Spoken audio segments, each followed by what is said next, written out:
Without wanting to sound too naff about it, but when I first went on a safari in Africa about 27 years ago, purely and simply it changed my life. And when people ask me why I love Africa, I really don't have the words. Because like the Kimberley in Australia's northwest, this is spirit country, and you have to stand here. You have to watch a sunrise across the African savannah to truly understand it, because it touches you right here. In South Africa, the idea of game viewing from vehicles took hold in a vast Kruger park nearly 100 years ago. Today, the private reserves like SABI SABI that border the unfenced park have elevated the safari experience to a fine art. We are obviously staying tonight at Little Bush Camp, which is in the northwestern side, and we're going to pretty much traverse just in the northern section of the reserve. This is all one big ecological niche. We can't pull one animal out and for that niche to fully function. Everything in here has its role in order to make this place what it is. Now, I think this Kevin Dobby and Jack Chiburi, our guide and tracker, are great mates with an exemplary knowledge of the bush. All our little furry friends laying next to the vehicle here, and feathered friends up in the tree, have been spending most of their day sitting around waiting for their chance to go in. There's a wildness that you get here that you're not going to get anywhere else in the world. To see some of the great animals that we'll be blessed with on this earth walking in their natural environment, doing what they do naturally. No zoo, no documentary is ever going to be able to replace that. So people often wonder about what kind of camera and lens setup that you need on safari. At the very minimum, you need a 200mm lens to get in reasonably close. This is a 70-200 with a 1.4 times extender. So I can get in quite close here and get some shots of those little oxpeckers that you can see jumping along the buff's back, and they often climb into their ears as well to get at the juicy ticks and all the parasites that live on these creatures throughout the day as they move through the bush. But this is a wonderful setting for photography. We have beautiful afternoon light, the golden hour right here, plus all these really relaxed animals in this really quite big herd. So it's a special time to just sit still and pick off some really fabulous photographs. Now, game viewing is a lottery, but your chances of seeing Africa's big five on your safari, that's elephant, rhino, leopard, buffalo and lion, are as good here as anywhere in Africa. The silence is deafening, it's beautiful. So when day gives way to night, everything changes. And this is the time of the predator.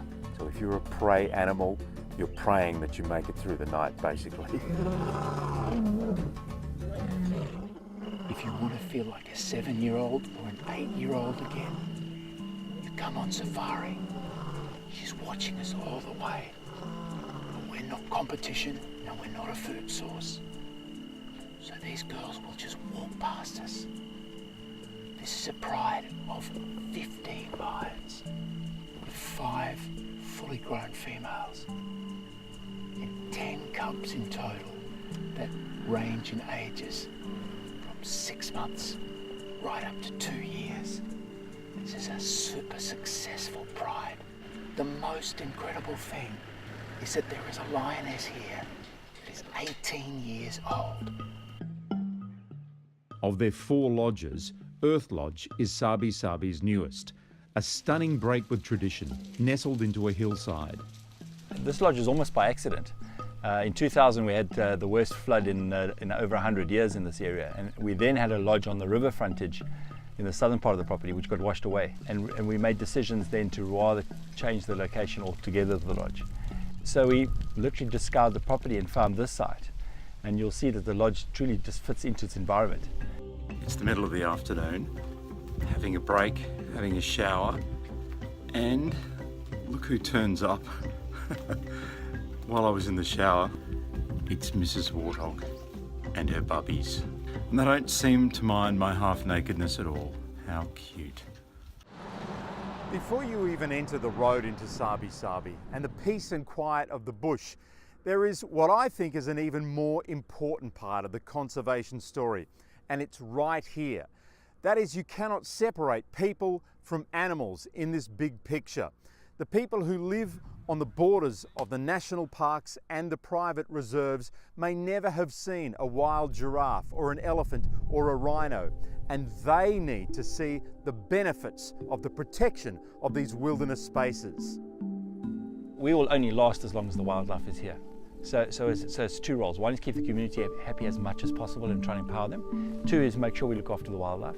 But we've had to take a third step, and that is invest significant amount of money into anti-poaching initiatives. And we made a decision that this would be one of the last great refuges for some of those rare animals like rhino, for example. And the SABI Sands is spending an enormous amount of money protecting rhino. And we've gone pretty much a year now without a single fatality. A safari is perhaps the very best way to do your bit for conservation. Employment for local people means protection of wilderness and wildlife. And SABI SABI is up there with the best on offer. So, obligatory sunrise and now an obligatory sunset. There is nothing like it on the planet.